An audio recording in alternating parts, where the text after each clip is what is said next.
Bismillahirrahmanirrahim. Assalamualaikum warahmatullahi wabarakatuh. Alhamdulillahirrabbilalamin. Puji syukur kehadirat Allah subhanahu wa ta'ala. Salawat dan salam semoga selalu tercurahkan kepada baginda Sayyidina Rasulullah sallallahu alaihi wasallam.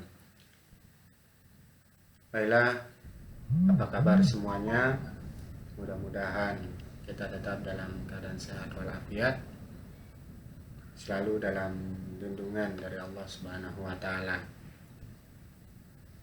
Dan tentunya mudah-mudahan tetap semangat dalam menuntut ilmu meskipun masih dalam proses belajar dari rumah. Tentu mudah-mudahan kita mendapatkan ilmu yang barokah dan bermanfaat.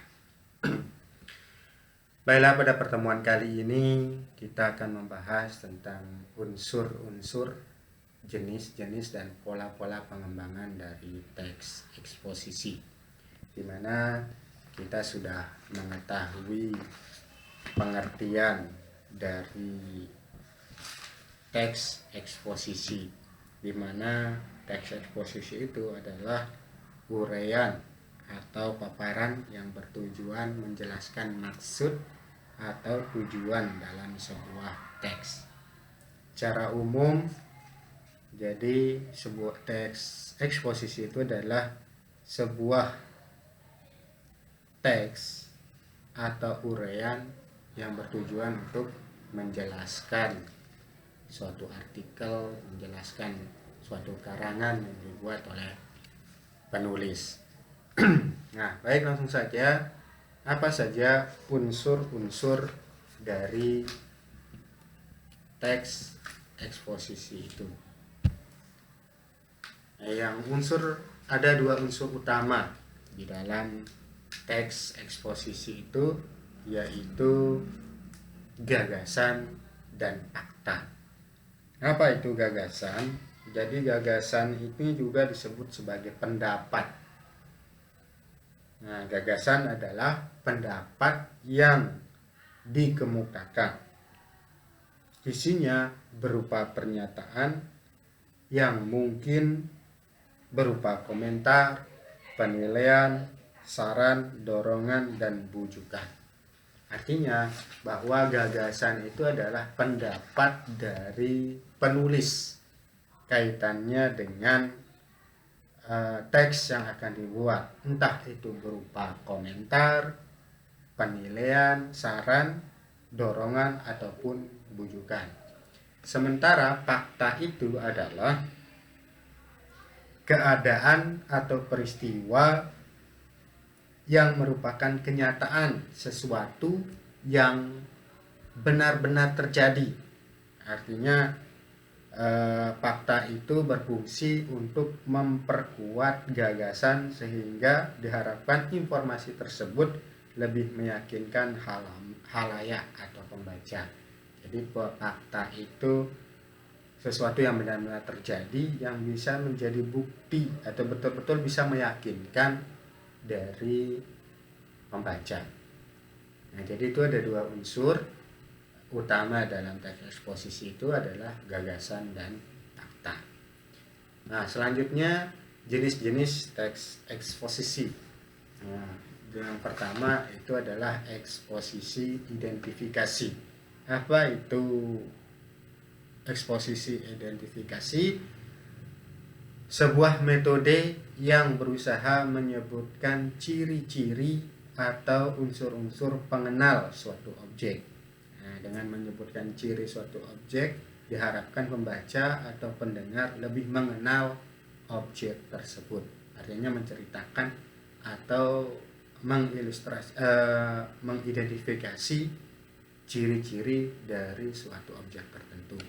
Yang kedua, perbandingan. Eksposisi perbandingan itu merupakan tipe analisis dengan menggunakan teknik pengembangan paragraf dari paragraf itu sendiri. Misalnya kalimat utama yang mengandung pokok pikiran dalam paragraf dapat dijelaskan dengan cara membandingkan dengan masalah yang lain. Itu eksposisi perbandingan.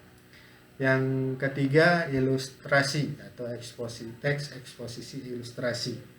Itu adalah suatu metode untuk mengadakan gambaran atau penjelasan khusus dan konkret terhadap suatu prinsip yang bersifat umum. Penulis akan menjelaskan suatu gagasan secara jelas sehingga pembaca tidak kebingungan dan bisa memahami gagasan tersebut. Itu ilustrasi. Selanjutnya, eksposisi klasifikasi. Itu adalah sebuah metode yang bersifat alamiah untuk menampilkan pengelompokan sesuai dengan pengalaman manusia. Misalnya barang, hal, atau gagasan yang dikenal melalui pengalaman dapat tersusun secara sistematis. Nah, klasifikasi ini juga berarti suatu metode untuk menempatkan hal atau benda dalam satu kelompok sehingga dapat diketahui hubungan antar hal atau antar benda dalam kelompok tersebut. Yang selanjutnya itu adalah teks eksposisi definisi.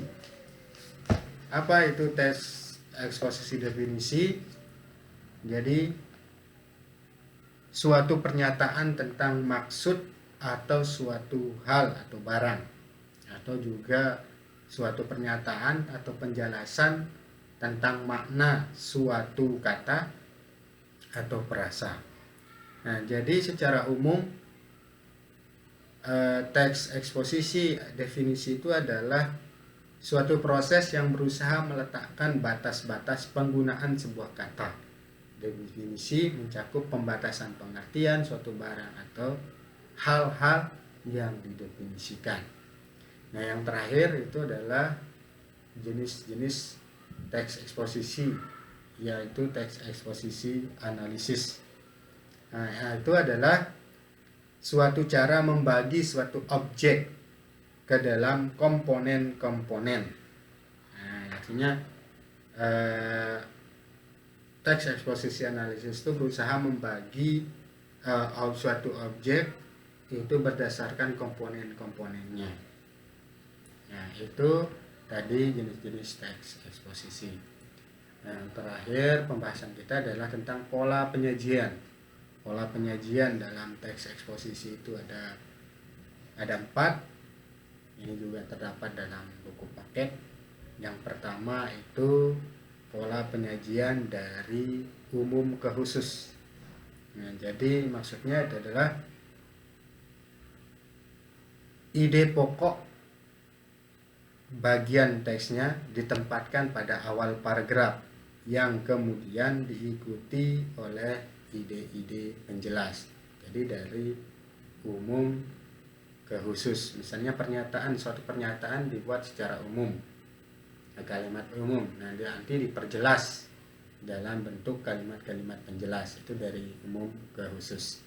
Nah, kalau dari khusus ke umum, jadi hal-hal yang bersifat khusus atau yang kalimat-kalimat penjelasnya di depan, nah kemudian diikuti oleh urean-urean yang bersifat umum. Nah, selanjutnya pola ilustrasi, yaitu sebuah gagasan yang terlalu umum memerlukan ilustrasi-ilustrasi konkret. Nah, ilustrasi-ilustrasi tersebut berfungsi untuk membuktikan suatu pendapat, dalam hal ini pengalaman-pengalaman pribadi.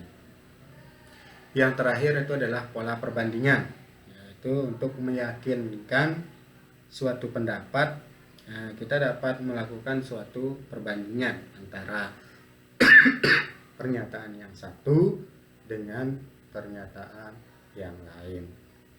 Nah, demikian pembahasan kita pada pertemuan kali ini. Semoga bermanfaat untuk kita semua dan mudah-mudahan mendapatkan ilmu yang barokah dan bermanfaat. Terima kasih. Assalamualaikum warahmatullahi wabarakatuh.